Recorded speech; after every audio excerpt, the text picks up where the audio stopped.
किसान साथियों राम राम।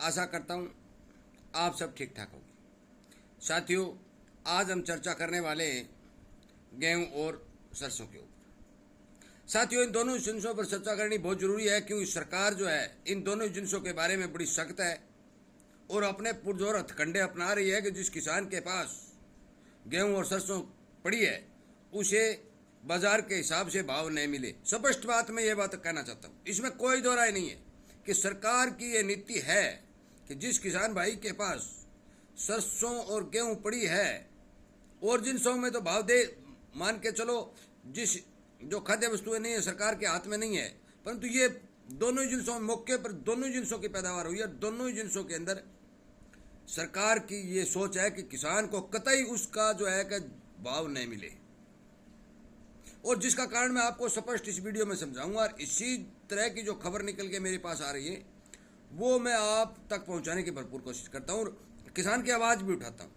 और इसीलिए आपसे भी निवेदन करता हूं कि आप इस चैनल के साथ जुड़े, सब्सक्राइब करें, इसके सामने वाली घंटी का बटन दबाएं, संगठन बनाएं और सोशल मीडिया पर किसान की ताकत बढ़ाएं, ताकि सरकार इस तरह के फैसले न ले।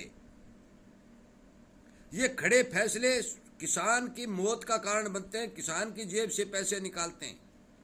किसान की मजदूरी बढ़े या ना बढ़े, इन्हें इस बात से कोई मतलब नहीं। इन्हें इस बात से मतलब है कि हमें जो करना है वो करना ही है।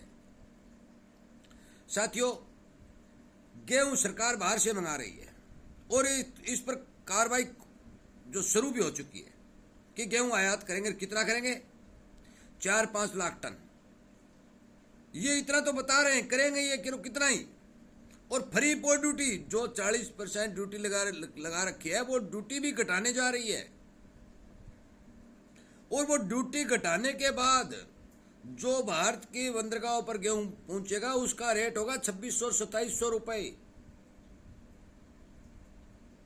फिर आप दोष देंगे ताऊ आपको सरकार को दोष देने। अरे भाई, मैं सरकार को दोष इसीलिए तो दे रहा हूं कि भारतीय किसान को 2275 रुपए और बाहर के किसान को 2600 रुपए दे रही है। तो बाहर वाले इनके चाचा ताऊ लगते हैं क्या? अब ये नहीं समझते कि ये सरकार कर क्या रही है। इनका जो स्टॉक, नियमित रूप से स्टॉक जो सरकार को रखना पड़ता है, वो स्टॉक अब की बार घट रहा है, क्योंकि ये अनाज का वितरण भी कर रहे हैं, अगले महीने से खुली बिक्री करने की भी योजना बना रहे हैं।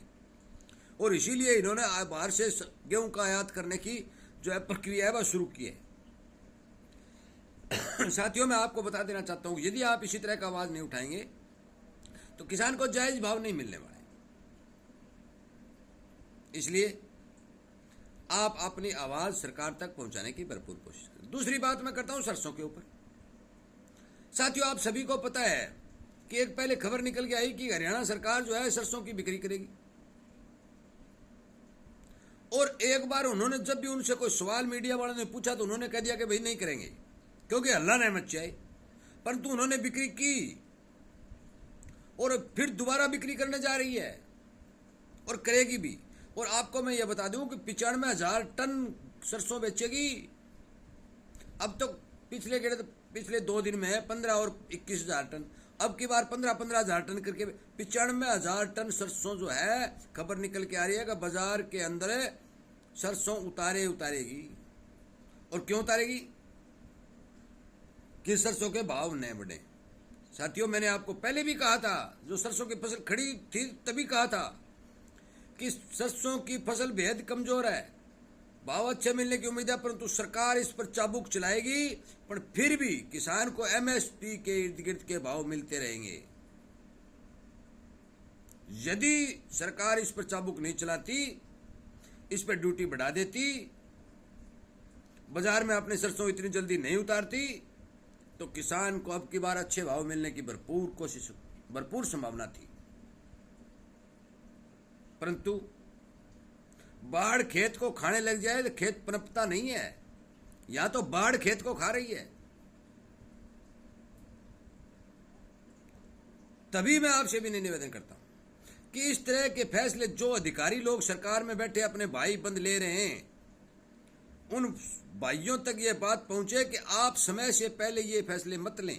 और मैंने एक वीडियो पहले भी बनाया था, आपको कहा था भी ज्यादा से ज्यादा इस बात को शेयर करें ताकि सरकार जो है दिसंबर तक अपने सरसों रोक ले। परंतु सरकार ने खरीद करते करते साथ के अंदर अपनी जो है सरसों बेचनी शुरू कर दी। साथियों, मैं इसी तरह की जानकारी आपको वीडियो के माध्यम से देने की भरपूर कोशिश करता हूं और आपसे उम्मीद करता हूं कि आप ज़्यादा से ज़्यादा इस संगठन को बढ़ाकर इस तरह के वीडियो जो किसान के पक्ष में बनाए जाते हैं वो सरकार तक पहुंचाने की कोशिश करेंगे और इस बारे में आवाज़ उठाएंगे। ज़्यादा लंबा वीडियो नहीं बनाते हुए मैं आपसे यही विनती करता हूँ, यदि आपने संगठन नहीं बनाया, अपनी आवाज़ नहीं उठाई, तो इसी तरह की जो मार है वो किसान को पड़ती रहेगी। साथियों, मैं आपको बता देना चाहता हूँ कि आप सावधान रहें, सचेत रहें और इस बारे विचार करें कि यदि हम नहीं जुड़ेंगे, नई आवाज़ उठाएंगे तो हमें नुकसान ही होगा। साथियों, मेरा वीडियो सुनने के लिए, अपने चैनल को प्यार देने के लिए, लाइक और शेयर करने के लिए आपका बहुत बहुत धन्यवाद।